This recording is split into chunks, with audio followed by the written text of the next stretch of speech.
Cycle sound rate তো কথা বলা হচ্ছে না, ওই যে যাচ্ছে, যত কথা বলা হচ্ছে জোরে ওই যে হচ্ছে।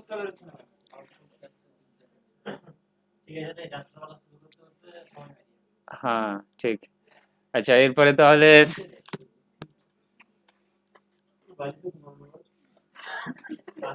কথা নয় উল্টো পাল্টা। তাহলে অ্যাক্টিভিটি টার্নওভার রেশিও তোমার এটার থেকে তুমি জানতে পারবে যে তোমার বিজনেস অ্যাক্টিভিটি কিভাবে চলছে, কত স্পিডে চলছে বিজনেস অ্যাক্টিভিটি, কত স্পিডে চলছে বিজনেস অ্যাক্টিভিটি বলতে তোমার পারচেজ, সেল, তারপর ডেটর্সের কাছ থেকে কালেকশন, ক্রেডিটর্সকে পেমেন্ট, এগুলো কত স্পিডিলি চলছে, এই অ্যাক্টিভিটি থেকে জানতে পারবে। ইনভেন্টরি টার্নওভার রেশিও থেকে তুমি জানতে পারবে তোমার যে তুমি যে এভারেজ ইনভেন্টরি মেনটেন করছো, তুমি তো একটা স্টক মেনটেন করো, তার কত টাইমস তোমার সেল হয়েছে সারা বছরে, তার কত টাইমস সেল হয়েছে। তুমি ধরো তোমার সেল হয়েছে, সাপোজ তোমার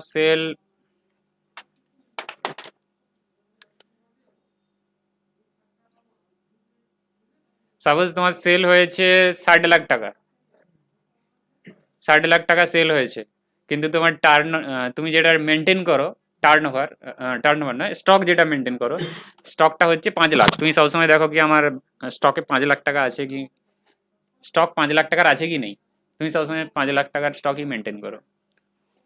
যখনই দেখছো 5 লাখের থেকে কমে যাচ্ছে তখনই আবার এসে 5 লাখ ভর্তি করে দিচ্ছ, মানে সবসময় 5 লাখ এভারেজ সারা বছর মেনটেন, মানে পারচেজ করে নিচ্ছ আর। তাহলে তোমার স্টকের বেসিসে তুমি যদি সেলটাকে দেখো কত টাইম সেল হয়েছে স্টকের, 12 টাইমস সেল হয়েছে। তুমি যে এভারেজ স্টকটা মেনটেন করছো তার কত টাইম সারা বছর সেল হয়েছে। আর সেল ভ্যালুটা নেওয়া হবে না এখানে, কোনটা নেওয়া হবে, কস্টটা নেওয়া হবে। সেল ভ্যালুটা নেওয়া হবে না, সেলটা কি করে পাওয়া যায়, কস্টের উপরে প্রফিট অ্যাড করে পাওয়া যায়। এখানে কিন্তু তুমি শুধু কস্টটাই নেবে, যেটা সেল হয়েছে তার কস্টটাই নেবে, তার কস্টটাই নেবে। এখানে ধরো যেটা সেল হয়েছে তার কস্ট হচ্ছে 60 লাখ, আর তুমি এভারেজ ইনভেন্টরি মেন কস্ট, যেটা সেল হয়েছে তার কস্ট নিতে হবে, কস্ট, সেল ভ্যালুটা নেওয়া যাবে না, সেল ভ্যালু ধরলে প্রফিট অ্যাড করে থাকছে, কস্টটা নিতে হবে। আর যেখানে তোমার কস্ট বের করা যাচ্ছে না সেইখানে সেল নিতে হবে, কারণ অল্টারনেটিভ ট্রিটমেন্ট হিসাবে সেলটাই নিতে হবে, ঠিক আছে। যেখানে তুমি কস্ট বের করতে পারছো সেখানে কস্ট অফ গুড সোল্ড নেবে, কস্ট অফ গুড সোল্ড, হ্যাঁ সেল থেকে প্রফিট বাদ দিলে কস্ট অফ গুড সোল্ড পাওয়া যাবে। আর এভারেজ ইনভেন্টরি মানে বছরের শুরুতে কত টাকার ইনভেন্টরি ছিল, বছরের শেষে কত রয়েছে, 2 দিয়ে ডিভাইড করলে এভারেজ ইনভেন্টরি কত মেনটেন হচ্ছে সারা বছর পেয়ে যাবে। Opening inventory closing inventory divided by 2, average inventory.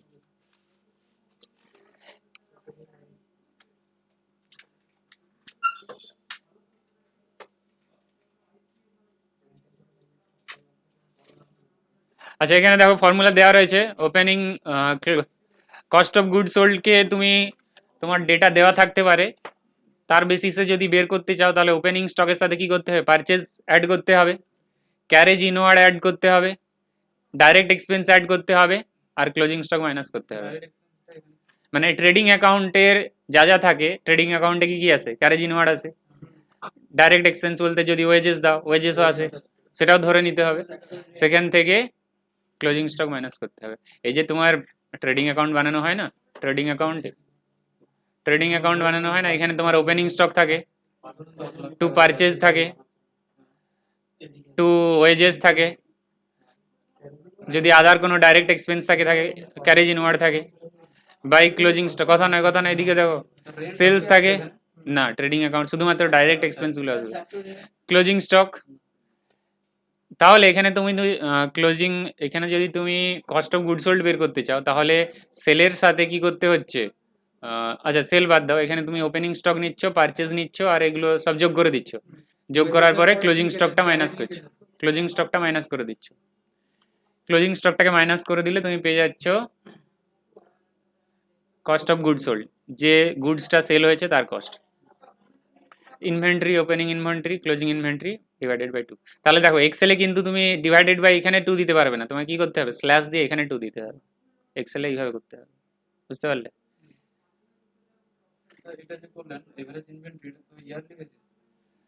হ্যাঁ, ইয়ারলি বেসিসেই করা হচ্ছে, ঠিক আছে, ইয়ারলি বেসিসেই রেশিও হয়ে থাকে। হুম, তাহলে দেখো এখানে একটা এক্সাম্পল দেওয়া রয়েছে, অ্যানুয়াল সেল কত রয়েছে, অ্যানুয়াল সেল 20 লাখ রয়েছে, গ্রস প্রফিট পার্সেন্টেজ কত আছে, 20% রয়েছে।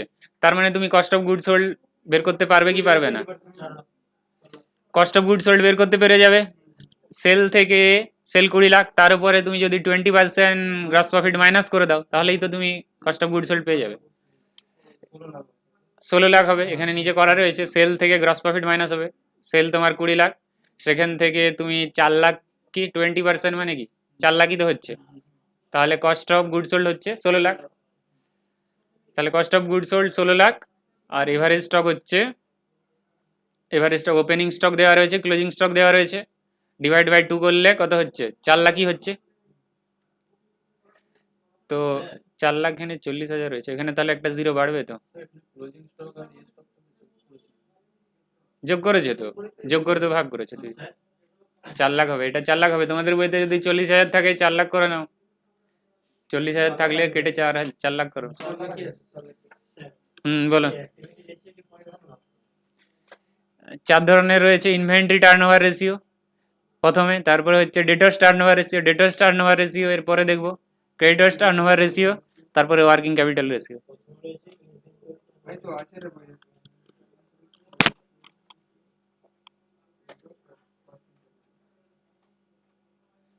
হয়ে গেছে, বুঝতে পেরেছো? এরপরে ডেটর্স টার্নওভার রেশিওতে কি বলছে, ডেটর্স টার্নওভার রেশিও ব্ল্যাক হয়ে গেছে, এটাতে রয়েছে credit sale, credit sale by average debtors, debtors turnover ratio, এই জায়গাটা বেশি ব্ল্যাক ছিল না, সেই কারণে।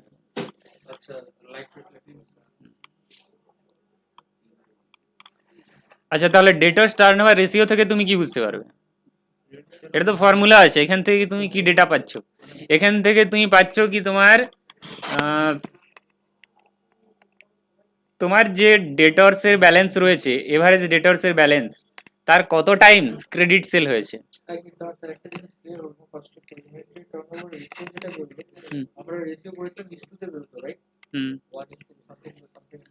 এখানে টাইমসে বেরোবে, টার্নওভার রেশিওর আনসার সবসময় টাইমসে বেরোবে। হ্যাঁ, টার্নওভার টাইমস, হ্যাঁ টাইমসে বেরোবে, কতবার হয়েছে। অ্যাক্টিভিটি ভালো চলছে, কারোর যদি বেঞ্চমার্ক কিছুই নেই, সাপোজ কারোর যদি বেঞ্চমার্ক কিছুই নেই, সাপোজ কারোর যদি সেল 60 লাখ টাকা হয়, কিন্তু তার টার্নওভার সবসময় 30 লাখ আছে, সেটা কি ভালো পজিশন? টার্নওভার, তোমার স্টক সবসময় 30 লাখ মেনটেন করছো, কিন্তু সারা বছরে সেল দেখা গেল 60 লাখ, ভালো নয় তো? তোমার তো স্টকে বেশি ইনভেস্ট হয়ে রয়েছে, স্টকে বেশি ইনভেস্ট হয়ে রয়েছে, তোমার বিজনেস ঠিকঠাক চলছে না, ঠিক আছে? তোমার যদি 30 লাখ স্টক হয় কিন্তু সারা বছরের সেল 60 লাখ, তার মানে তোমার তো বিজনেস ঠিকঠাক চলছে না। এটা যদি 5 লাখ হতো, তাহলে বলা যেত কি ঠিক আছে, তুমি 5 লাখ টাকা মেনটেন করছো স্টকে, মানে সবসময় 5 লাখই মেনটেন করছো, সারা বছরে 60 লাখ সেল হয়েছে, তার মানে 12 টাইমস ওটাকে রাউন্ড করিয়েছো, তো বিজনেস অ্যাক্টিভিটি স্পিডিলি চলছে, ভালো চলছে।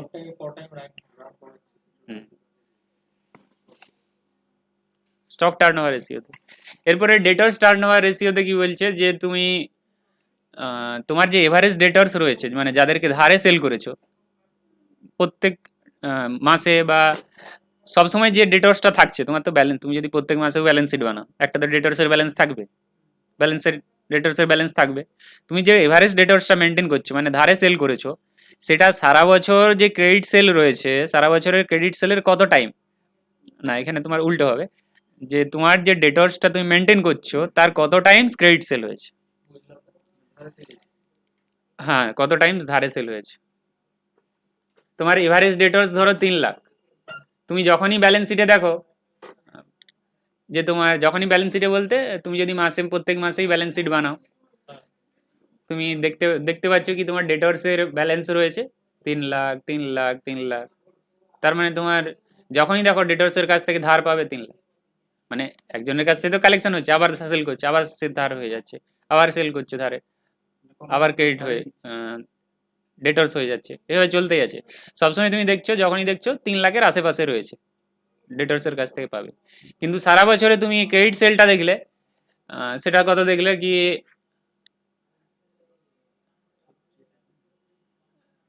ধরো হ্যাঁ 36 লাখ করে দাও, সারা বছরের ক্রেডিট সেল দেখে নাও তাহলে 36 লাখ, তাহলে তোমার যে ডেটর্স এভারেজ ডেটর্স রয়েছে তার কত টাইমস ধারে সেল হয়েছে? 12 টাইমস, 12 টাইমস ধারে সেল হয়েছে। তাহলে এটা গুড পজিশন ইন্ডিকেট করছে। আর এটা যদি এরকম হতো কি তোমার 36 লাখ সেল হয়েছে, 36 লাখ সেল হয়েছে সারা বছরে ধারে, এখানে ধারের কথাই চলছে, ডেটর্স টার্নওভার রেশিও, ধারে সেল হয়েছে 36 লাখ, কিন্তু তুমি যখনই দেখো যে তোমার 18 লাখ, ডেটরের কাছ থেকে পাবো 18 লাখ, এটা দেখাচ্ছে 18 লাখ সাপোজ, পার মান্থ যত কম দেখো তত ভালো। তার মানে তোমার তোমার যে ডেটর্সের ব্যালেন্স রয়েছে তার কত টাইমস তোমার ধারে সেল হয়েছে? 2 টাইমস ধারে সেল হয়েছে। তার মানে তোমার ডেটর্সের কাছ থেকে কালেকশন হচ্ছে না, ডেটর্সের কাছ থেকে ঠিকঠাক কালেকশন হচ্ছে না, সেই জন্য তো তোমার 2 টাইমস রয়েছে। এটা স্যার কালেকশন অ্যামাউন্ট না কালেকশন হওয়ার পরে যেটা বাকি আছে সেই অ্যামাউন্টটা ধরো কালেকশন কালেক্স কোনটা কালেকশন থেকে? নিচেরটা ডেটাস অ্যামাউন্ট যেটা বলছে যে ডেটাসের কাছ থেকে আমি ব্যালেন্স শিটে দেখছি কত টাকা পাবো না কত টাকা পেয়ে গেছি, মানে কত টাইম পাবেন পাবেন পাবো। ডেটর্স ব্যালেন্স শিটে ডেটর্সের ব্যালেন্স থাকা মানে কি বোঝায়? যে ডেটর্সের কাছ থেকে অত টাকা পাবো। এইবার সেটার সাথে ক্রেডিট সেলের রেশিও করা হচ্ছে, দেখা হচ্ছে তোমার যে ডেটর্সের ব্যালেন্স রয়েছে তার কত টাইমস ক্রেডিটে সেল হয়েছে। যত বেশি টাইমস হবে তার মানে তোমার ডেটর্সের কাছ থেকে ভালো কালেকশন হচ্ছে, মানে তুমি ধারে সেল করে রাউন্ড করাতে পারছো, সেলটাকে রাউন্ড করাতে পারছো, ধারে সেল করে কালেকশন করে আবার সেল করে দিচ্ছ, ধারে সেল করে কালেকশন করে আবার সেল করে দিচ্ছ, তোমার রাউন্ড বেশি বার হচ্ছে। দেখবে কেউ বিজনেস করে কি আমি কম দামে বিক্রি করব না, আমার এটাই রেট। আর কেউ বিজনেস করে দেখবে কি কম দামে ছেড়ে দেবে কিন্তু সে অনেক সেল করবে, তার মানে কি সে রাউন্ড করাচ্ছে টাকাটাকে। আর কেউ বলছে না এই দামের কমে দেওয়া যাবে না গো, আমার বিক্রি হোক বা না হোক। তাহলে তাহলে এখানে তোমার তোমার যতবার রাউন্ড হবে টাকাটা তত ভালো, তোমার টার্নওভার বেশি আসবে। সবই ইয়ারলি দেখছি। এবার 18 লাখ টাকা হলো, এটা পার মান্থ হতে হতে ইয়ারলি থাকে। হ্যাঁ এটাও ইয়ার, এটা ডেটর্সের ব্যালেন্সটা ইয়ারলি নয়, এটা হচ্ছে এভারেজ ডেটর্স। তুমি তোমার তো একটা কোন ডেটর্সের যে কোনো পয়েন্ট অফ টাইমে দেখবে একটা তো ধার থেকে যাবে না, যে তুমি জুন মাসে দেখলে যে এত টাকা ধার, জুলাই মাসে দেখলে যে এত টাকা ধার। ক্যালকুলেশনটা আমার প্রশ্ন হচ্ছে যে ক্যালকুলেশনটা করব এট the end of the year করা হলো, হ্যাঁ এট the end of the year. Financial year করা হলো। হ্যাঁ এই যে 18 লাখ এটা এভারেজ ডেটর্স, সারা বছর থ্রু আউট দ্য ইয়ার তোমার ডেটর্সের ব্যালেন্স 18 লাখই রয়েছে। সাপোজ আমি যদি দেখি কি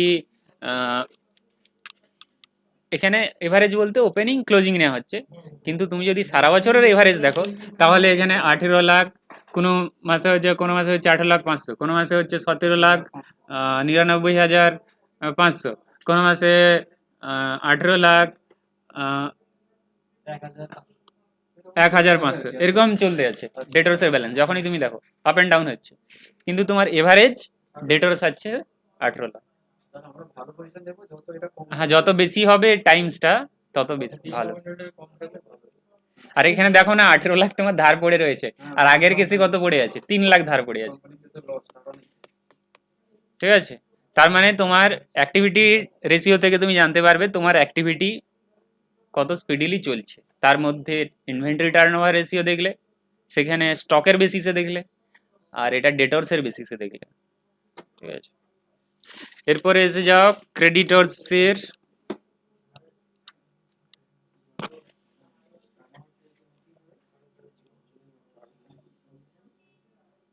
আচ্ছা এখানে একটা এক্সাম্পল দেওয়া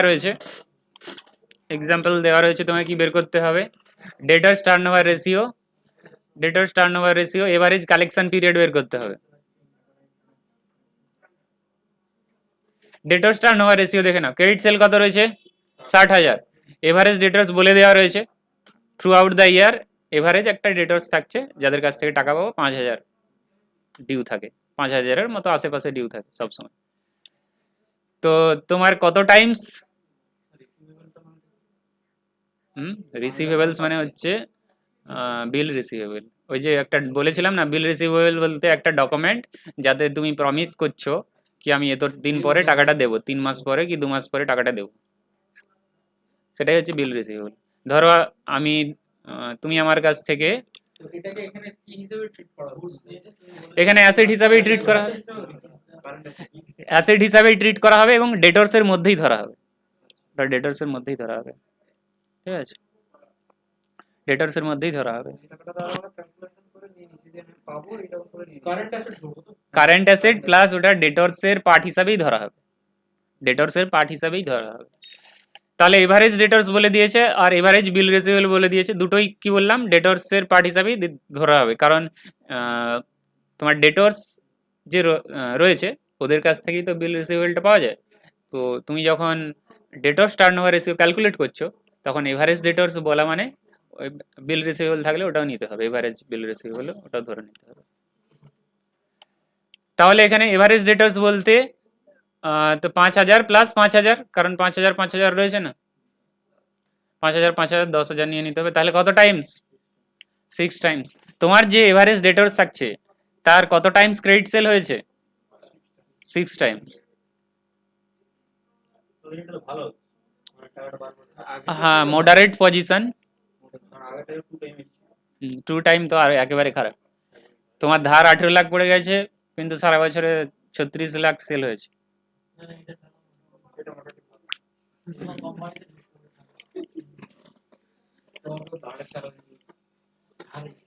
তাহলে এই অ্যাক্টিভিটি টার্নওভার রেশিও থেকে তোমার একটা আইডিয়া আসবে যে বিজনেস অ্যাক্টিভিটি কত ভালোভাবে চলছে, আর বেশি কিছু আসবে না আইডিয়া। চলো আচ্ছা এখানে তাহলে তোমার, হ্যাঁ এখানে দেখো কত স্পিডিলি চলছে, কোথায় লেখা রয়েছে this ratios indicate speed at which activities of the business are performed.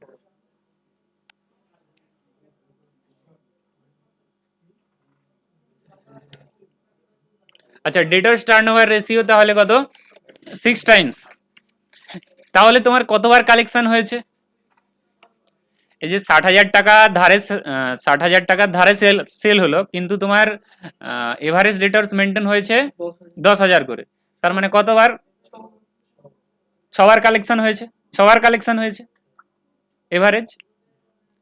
Average তো 6বার কালেকশন হবে, তার মানে কতদিন ছাড়া ছাড়া কালেকশন হবে 12 মাসে 2 মাস ছাড়া ছাড়া, এভারেজ আমরা বের করছি 2 মাস ছাড়া ছাড়া, ওটাই হচ্ছে এভারেজ কালেকশন পিরিয়ড।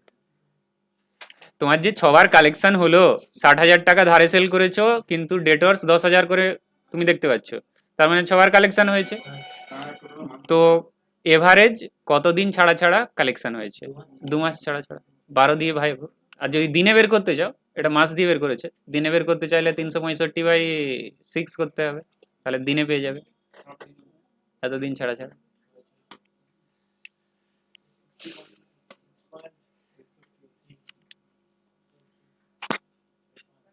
তাহলে এভারেজ কালেকশন পিরিয়ডের ফর্মুলা কি আছে 12 divided by debtors turnover ratio, এরপরে এসে যাও ক্রেডিটর্স টার্নওভার রেশিও,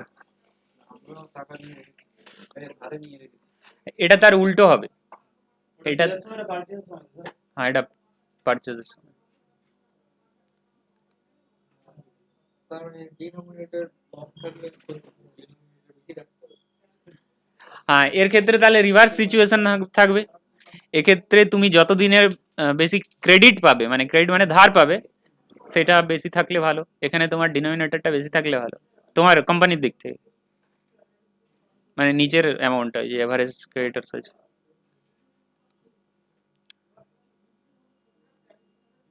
এটা তাহলে কি ইন্ডিকেট করবে, এটা ইন্ডিকেট করবে যে তোমার যে ক্রেডিট পারচেজ রয়েছে তোমার যে এভারেজ ক্রেডিটর্স রয়েছে তার কত টাইমস তোমার ক্রেডিট পারচেজ রয়েছে। আর দিনের দিক থেকে বললে তুমি কতদিন ছাড়া ছাড়া পেমেন্ট করছো। তোমার যে এভারেজ যদি তুমি 90 দিন ছাড়া ছাড়া পে করো, সেক্ষেত্রে তুমি তো ক্রেডিট পিরিয়ড বেশি পাচ্ছ, তোমার ক্ষেত্রে তো ভালো। আর যদি 15 দিন ছাড়া ছাড়া পে করতে হয়, তার মানে ক্রেডিট পিরিয়ড কম পাচ্ছ। ক্রেডিট পিরিয়ড মানে কি? ক্রেডিট পিরিয়ড মানে হচ্ছে তোমাকে ধার দিচ্ছে কত দিনের জন্য, সেই পিরিয়ডটা যত বেশি হবে তত ভালো। এটা বেশি হতে গেলে কি হতে হবে? টার্নওভারটা কম হতে হবে। এই যে টার্নওভার কম হলেই তো তবে তোমার পিরিয়ডটা বেশি হবে। ধরো এই আনসারটা যদি তোমার 2 হয়, এই আনসারটা যদি 2 হয়, তাহলে তুমি যখন 12কে 2 দিয়ে ভাগ করবে তবেই তো 6 টাইমস আসবে। 6 এখানে টাইমস নয়, 6 মান্থস আসবে। 6 মাস ছাড়া ছাড়া পেমেন্ট হচ্ছে। আর এটা যদি তোমার 12 হয়ে যায়, তাহলে তোমায় কদিন ছাড়া ছাড়া পে করতে হচ্ছে? 1 মাস ছাড়া ছাড়া পে করতে হচ্ছে। বুঝতে পারলে? মানে আন্দাজ করতে ফিলিং আসছে তো কি বলতে চাইছি?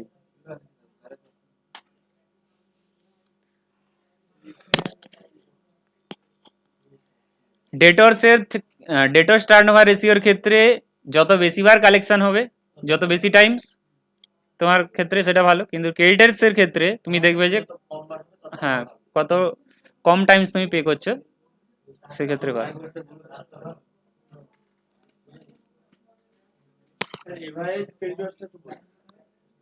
এভারেজ ক্রেডিটার্স বলতে, ক্রেডিটার্স মানে বুঝো মানে কি? পে করতে হবে। এভারেজ বলতে তুমি প্রত্যেক মাসে দেখছো যে এই মাসের শেষে দেখলাম 4,10,000 বাকি আছে, পরের মাসের শেষে দেখলাম 4,05,000 বাকি রয়েছে, তারপরে মাসের শেষে দেখলাম 4,02,000 বাকি রয়েছে, এরকম। হ্যাঁ, average through out the year average কত বাকি রয়েছে? 4,00,000-এর মতোই, ওটাই এভারেজ ক্রেডিটার্স। আর তোমার যদি ধারে পারচেজ থাকে 8,00,000 টাকা কি 16,00,000 টাকা পারচেজ রয়েছে, ধারে পারচেজ 16,00,000, তাহলে তোমার 4 টাইমস হবে পেমেন্টের ম্যাটারটা 4 টাইমস হবে, তবেই তো 16,00,000 হয়ে যাবে। 4 টাইমস হবে, তার মানে কতদিন ছাড়া ছাড়া পে হবে? 4 টাইমস হবে না, 3 মাস অন্তর দিতে হবে, 3 মাস অন্তর দিতে হবে। এটার থেকে তুমি জানতে পারছো, দেখো এখানে কি আছে, this ratio indicate strict credit terms. তোমাকে যে সাপ্লায়ার ধারে দিচ্ছে সেটা কতটা স্ট্রিক হয়ে যাচ্ছে। স্ট্রিক মানে তোমাকে যদি কম দিনের জন্য ধার দেয়, তাহলে তোমার কি হবে, এই টার্নওভারটা বেশি হবে, ক্রেডিটর্স টার্নওভারটা বেশি হবে, ক্রেডিটর্স টার্নওভারটা বেশি হবে। আর যদি বেশি দিনের জন্য দেয়, তাহলে কি হবে, ক্রেডিটর্স টার্নওভারটা কম হবে।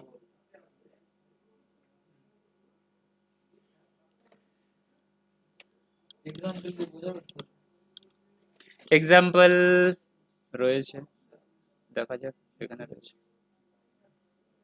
এখানে রয়েছে তোমার ক্রেডিট পারচেজ কত রয়েছে দেখে নাও, 10,00,000 ক্রেডিট পারচেজ রয়েছে। কিন্তু থ্রু আউট দ্য ইয়ার তোমার এভারেজ ডিউ কত রয়েছে? এটা সারা বছরের purchase, whole the year, whole the year সারা বছরের পারচেজ রয়েছে 10,00,000 টাকা, কিন্তু তোমার এভারেজ যে ক্রেডিটার্স রয়েছে কত রয়েছে? এভারেজ করতে হবে, 2 দিয়ে ভাগ করতে হবে। হ্যাঁ, দুটো নয়, ওপেনিং ক্লোজিং, এটা ওপেনিং, এটা ওপেনিং, এটা ক্লোজিং, এটা ক্লোজিং। তার মানে ওপেনিং এ কত আছে? ওপেনিং এ 2,60,000, ওপেনিং এ আছে 2,60,000, ক্লোজিং এ আছে কত? ক্লোজিং এ আছে 1,40,000। এটা কি 1,00,000 ভুলভাল বলে দিয়ে বলছে 1,60,000, তাহলে 2,00,000। তোমার যে এভারেজ ক্রেডিটর্স এর ব্যালেন্স সেটা হচ্ছে 2,00,000। তুমি তাহলে যখনই দেখছো আমার 2,00,000-এর আশেপাশে ডিউ আছে, তাহলে কত টাইমস পে করতে হবে বলো? তোমার 10 lakh credit sell, sorry credit sell না, ক্রেডিট পারচেজ, তোমার 10 lakh credit purchase, 10 lakh credit purchase, তুমি যখনই দেখছো আমার 2 লাখ বাকি রয়েছে, সারা বছরের ক্রেডিট পারচেজ 10 লাখ, তুমি যখনই দেখছো আমার আশেপাশে মানে 2 লাখের আশেপাশে বাকি রয়েছে, তার মানে আমাকে কত টাইমস দিতে হবে? 5 টাইমস। তার মানে আমি কতদিন ছাড়া ছাড়া পে করছি ক্রেডিটরকে? তোমার 5 টাইমস, তাহলে আনসার হচ্ছে 10 লাখ বাই 2 লাখ, তার মানে তোমার 5 টাইমস পে করতে হবে, 5 টাইমস পে করতে হবে, 5 টাইমস পে করতে হবে, তাহলে কতদিন ছাড়া ছাড়া? ইএমআই এর মতো কিছু না, 2 লাখ 15 দিন অন্তর ছাড়া ছাড়া 2 লাখ টাকা করে পে করলে আমার 1 বছরের শেষে 10 লাখ টাকা শোধ হয়ে যাবে। তাই তো স্যার? এখানে পে করতে হবে না, মানে হয়ে আসছে আর কি, পে হয়ে আসছে। তোমার 2 লাখ সবসময় ডিউ দেখছো, সারা বছরে 10 লাখ পারচেজ, তার মানে তোমার 5 টাইমস, পে করছি হ্যাঁ এভারেজ পে হয়ে আসছে, তার মানে কতদিন ছাড়া ছাড়া পে হয়ে আসছে? 2 লাখ 10 15 আড়াই মাস অন্তর পে হয়ে আসছে। এবার এটা আড়াই মাসের জায়গায় যদি 3 মাস বা 4 মাস হতো তাহলে বেশি ভালো হতো। হ্যাঁ বেশি ভালো হতো।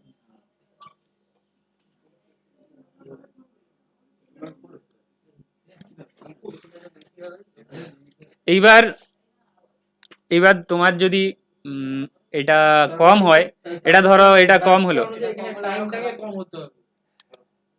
সাপোজ এটা ধরুন কম হচ্ছে, মানে 1.5 মান্থস হচ্ছে, সেটা কি বোঝাবে যে তুমি তাড়াতাড়ি পে করে দিচ্ছ? সেটা বাজে। তোমার বিজনেস বাজে নয়, সেটা তুমি ক্রেডিট, তোমার বিজনেস অ্যাক্টিভিটি ভালো চলছে, তুমি যদি দেখুন স্যার, এই যে জিনিসটা 5 টাইমস আমরা পে সময় দিয়ে করছি, থাকে হুম? বাট আমি 1.5 মাস এই যে আমরা 5 টাইম পে করছি, হুম। ঠিক আছে, এইটা আমাকে কম হতে হবে, তো এটা যদি 3 টাইম হতো বেশি বেটার হতো, হ্যাঁ রাইট? 3 টাইম হলে বেশি টাইম পেতেন, 4 মাস করে পেতাম। বেশি টাইম পেতেন, তাই তো? এবার এটা যত কম হবে তার মানে তোমার বিজনেস অ্যাক্টিভিটি ভালো চলছে, তুমি চলছে মানে আড়াই মাসের টাকাটা দিতে আমি 1.5 মাসে দিই। তাহলে খারাপ, তাহলে খারাপ। এখানে কত মাস দিবে সেটা তো বিল থেকে জানা যাবে, কত মাসের জন্য দিয়েছে। 2.5 মাস আছে। যতদিন ছাড়া ছাড়া দিচ্ছ, যেটা এই যে পেমেন্ট পিরিয়ডটা যদি তোমার কম হয়, তার মানে তোমার বিজনেস অ্যাক্টিভিটি ভালো চলছে, তুমি তোমার অ্যাক্টিভিটি ভালো চলছে বলে তো, বিজনেস ভালো চলছে বলে তো তুমি পে করে দিতে পারছো ইজিলি, বুঝতে পারলে? বা তাছাড়াও আরো একটা ফ্যাক্টর ইন্ডিকেট করে কি, তাড়াতাড়ি পে করি মানে business ভালো চলছে। হ্যাঁ বিজনেস ভালো চলছে, না তো পেমেন্ট কি করে করবেন? ঠিক আছে, এবার আরো একটা ফ্যাক্টর ইন্ডিকেট করে কি, ক্রেডিটর বেশি পিরিয়ডের জন্য তোমাকে ধারে দিতে পারে, সে কারণেও তোমার এই যে টাইমসটা এফেক্ট হবে।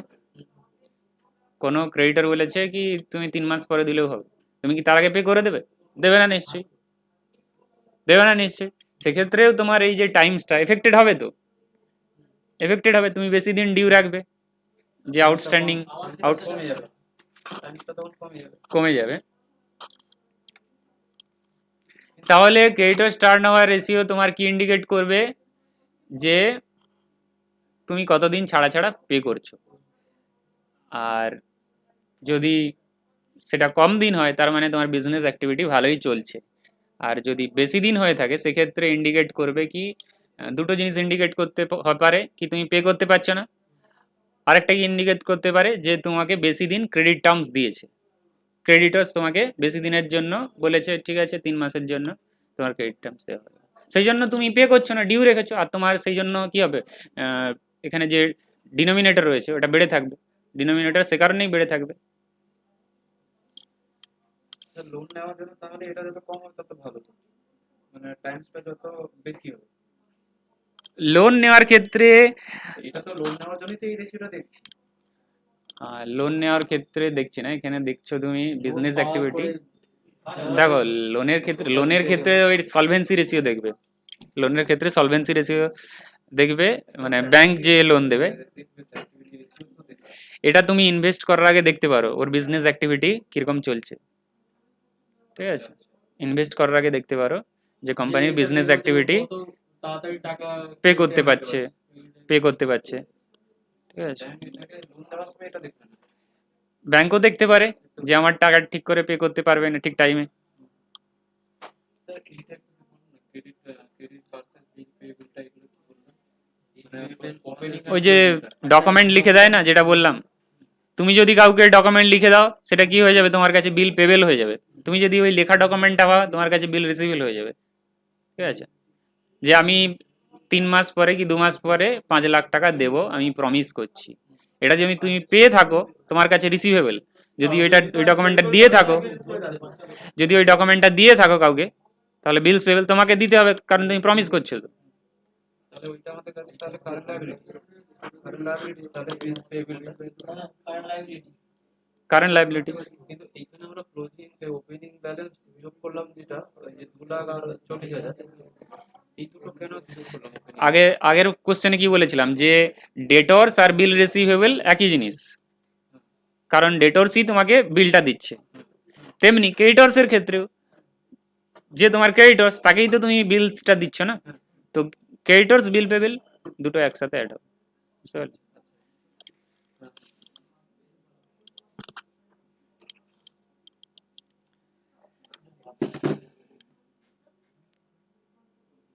আরেকটা আছে স্যার, আর কি আছে? ওয়ার্কিং ক্যাপিটাল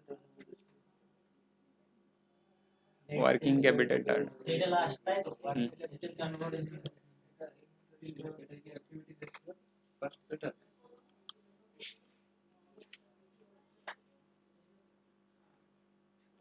আচ্ছা, এখানে ওয়ার্কিং ক্যাপিটাল বলতে কি বোঝায় জানতে হবে। ওয়ার্কিং ক্যাপিটাল বলতে তোমার যে কারেন্ট অ্যাসেট রয়েছে সেটার থেকে তুমি যদি কারেন্ট লাইবিলিটি মাইনাস করো, বাকিটা হচ্ছে ওয়ার্কিং ক্যাপিটাল। সাপোজ তোমার কারেন্ট অ্যাসেট রয়েছে 5 লাখ, কারেন্ট অ্যাসেট বলতে স্টক, ডেটরস, ক্যাশ, ব্যাংক ব্যালেন্স সব মিলে হচ্ছে 5 লাখ। কারেন্ট লাইবিলিটি হচ্ছে সাপোজ 3 লাখ, 3 লাখ, 2 লাখ। তাহলে ওয়ার্কিং ক্যাপিটাল কত হবে? 2 লাখ। ওয়ার্কিং ক্যাপিটাল মানে হচ্ছে যে টাকাটা এক্সেস থাকছে, এক্সেস যে কারেন্ট অ্যাসেটটা থাকছে, এক্সেস যে কারেন্ট অ্যাসেটটা থাকছে সেটাই হচ্ছে ওয়ার্কিং ক্যাপিটাল। মানে ওই টাকাটা নিয়ে তুমি কি করতে পারবে, সেলের গুডস পারচেজ করতে পারবে, সেল করতে পারবে, এই ওয়ার্কিং ক্যাপিটাল কখন ক্যালকুলেট করা হয়? At the end of the financial year. সবই at the end of the financial year. ক্ষেত্রে যদি আমরা এভারেজ ওয়ার্কিং ক্যাপিটাল ধরা হচ্ছে, এটা স্যার কি করে ধরবো? এটার থেকে জানা যাবে যে বিজনেস তার ওয়ার্কিং ক্যাপিটাল কত এফিসিয়েন্টলি কাজে লাগিয়েছে। ওটা স্যার এটার নিউমারেটরে কি আছে? নেট সেল আছে। নেট সেল আছে। আমার কথা হচ্ছে স্যার এভারেজ যে ওয়ার্কিং ক্যাপিটাল বার করবো, আমি এভারেজ বার করার জন্য ওয়ার্কিং ক্যাপিটালকে ভাগ করবো। ওপেনিং ওয়ার্কিং ক্যাপিটাল নিতে হবে, ওপেনিং ব্যালেন্স শিট থেকে ওপেনিং ওয়ার্কিং ক্যাপিটাল পেয়ে যাবেন। ওপেনিং ওয়ার্কিং ক্যাপিটাল কি করে পাবেন? Opening current asset, opening current liability, ঠিক আছে। ক্লোজিং এরটাও ক্লোজিং এরটাও ডিভাইডেড বাই 2। হ্যাঁ ঠিক। ওটা স্যার তাহলে কারেন্ট রেশিও তো এটাই তো কারেন্ট। তাহলে একটা ব্যালেন্স শিট বানাতে গেলে আগের বছরের ব্যালেন্স শিট হ্যাঁ থাকবে ব্যালেন্স শিট, এটা এই রেশিওটা বের করতে গেলে আগের বছরের ব্যালেন্স শিট লাগবে। এই রেশিও এবার ধরো আগের বছরের তোমার ব্যালেন্স শিট নেই, তাহলে কি বেরোবে না? এই বছরের যে ওয়ার্কিং ক্যাপিটালটা রয়েছে সেটা দিয়ে করতে হবে। তো সেই ক্ষেত্রে তো স্যার এভারেজ কিছু থাকবে না, এভারেজটা তো পাচ্ছি না। যখন তুমি এভারেজ পাচ্ছ না তাহলে যেটা থাকবে সেটাই হচ্ছে এভারেজ। তাকে তো 2 দিয়ে ভাগ করবো। ভাগ করবে না, 2 দিয়ে ভাগ করবে না, যেটা ক্লোজিংই থাকবে সেটাই এভারেজ। সেটা তো আমাকে নিশ্চয় বলে দেবে না অ্যামাউন্টটা। নেট সেল মানে হচ্ছে গ্রস সেল মাইনাস রিটার্ন। তুমি সেল করেছো আবার রিটার্ন চলে আসছে, সেল করেছিলে আবার রিটার্ন চলে আসছে, তাহলে রিটার্নটা তো মাইনাস করলে তুমি নেট সেল পাবে। দেখতে হবে তোমার কোশ্চেনে কি আছে।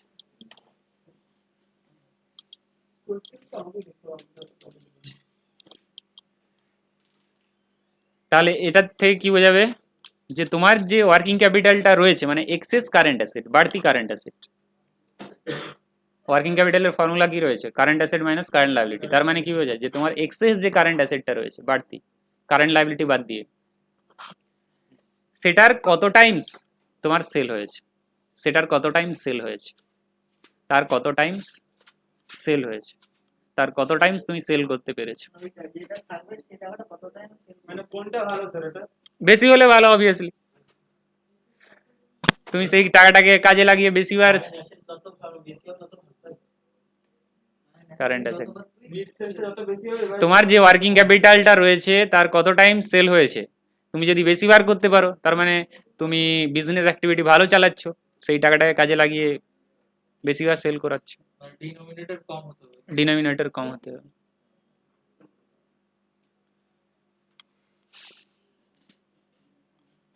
তাহলে কি মেজার করছে, how efficiently company using its working capital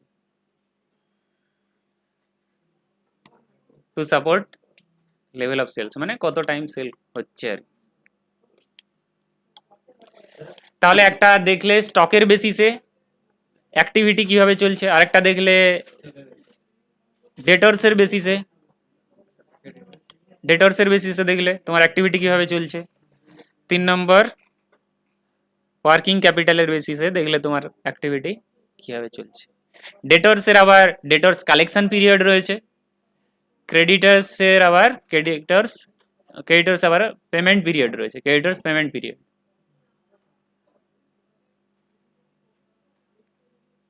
stock turnover ratio যত বেশি হবে তত ভালো, ক্রেডিটার্স টার্নওভার রেশিও যত বেশি হবে তত ভালো, তার মানে ততবার তোমার কালেকশন হচ্ছে।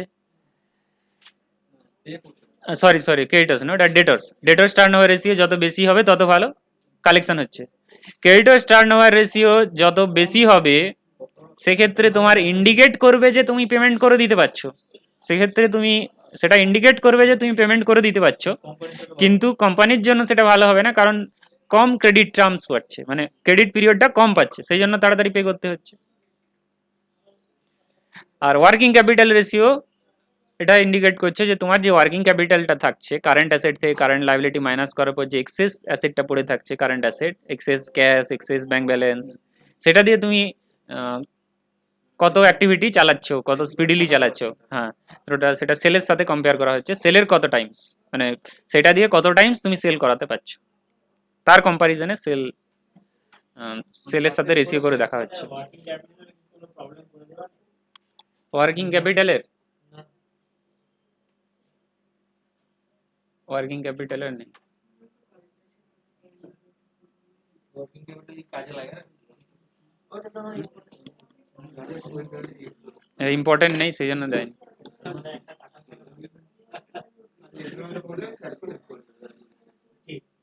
হ্যাঁ সবসময় হেল্প করে দেবে, এই সময় বেঁচে গেছে বলে পরের বারে তুই বাঁচবে না, পরে কি আছে হ্যাঁ তখনই বাঁচতে পারো, তখনই বাঁচতে আর যখন এভারেজ ডেটর্স নিচ্ছ সাথে সাথে কি নিয়ে নিতে হবে, এভারেজ বিলস রিসিভেবল, আর যখন এভারেজ ক্রেডিটর্স নিচ্ছ এভারেজ বিলস পেবল নিতে হবে। এটা কি কোড প্রবলেম আছে, এটা ওই ক্রেডিটর্স, এটা যে আড়াই মাস আমাদের এখানে নাই তো।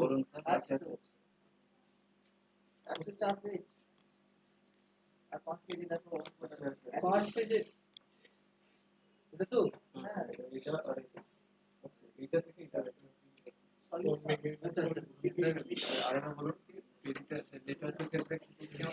এভারেজ ডেটর্স যখন নিচ্ছ তখন যদি এভারেজ বিলস পেবল থাকে তখনও নিয়ে নিতে হবে,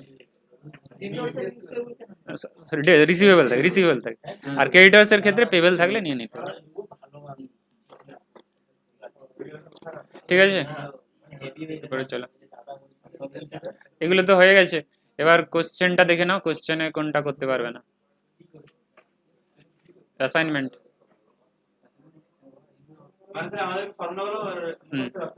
গ্রস প্রফিট রেশিওর ফর্মুলা বলো। জি, পুরোনো জিনিস যাচ্ছে gross profit by sale, current রেশিওর current asset by current liability, gross profit by net sale into 100, gross profit ratio মনে নেই, এটা তো ইজি তো, gross profit by net sale into 100।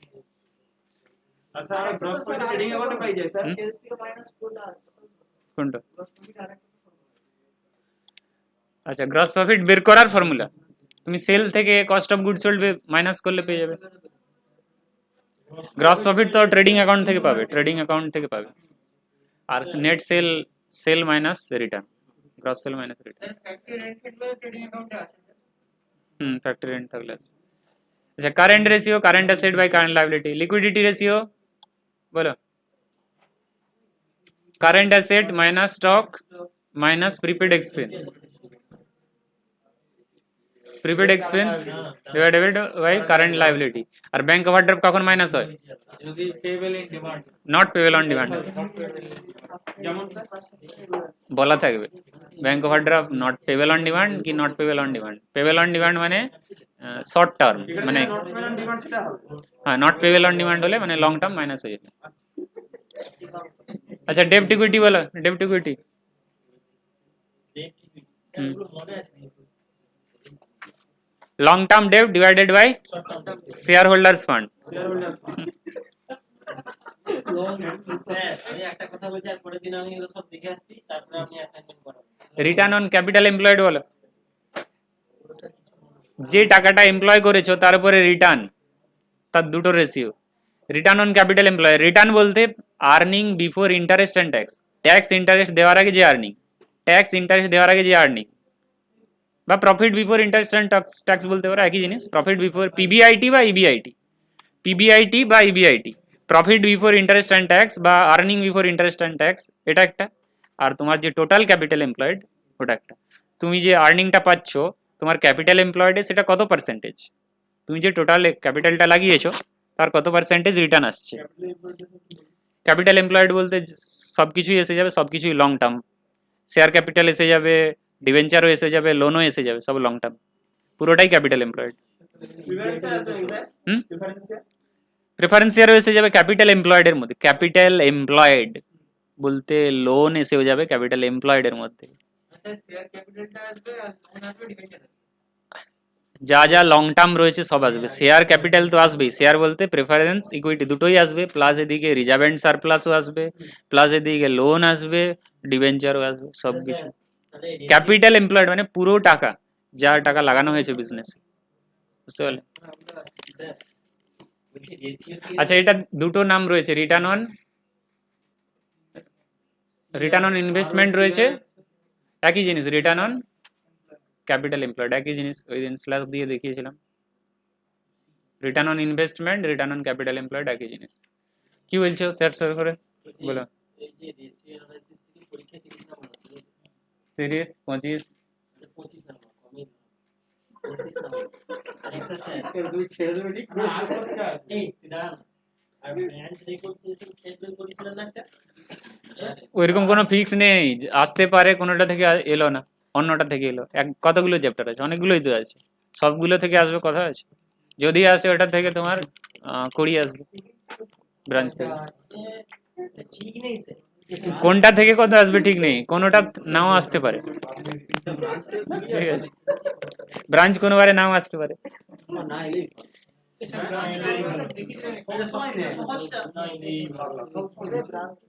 হ্যাঁ আজকে না কেটেছে কথা না ব্রাঞ্চটা আরেক বছর দেখে হ্যাঁ দেখানো হবে এই ছাত্র সবে ভেঙে আমার দিয়েছে। মনে হয় তো তুমি তখন হয়তো অসুস্থ ছিলে তোমার ফোনটা আচ্ছা দেখো এখান থেকে সেল বের করে নিতে পারবে একটা problem থাকে।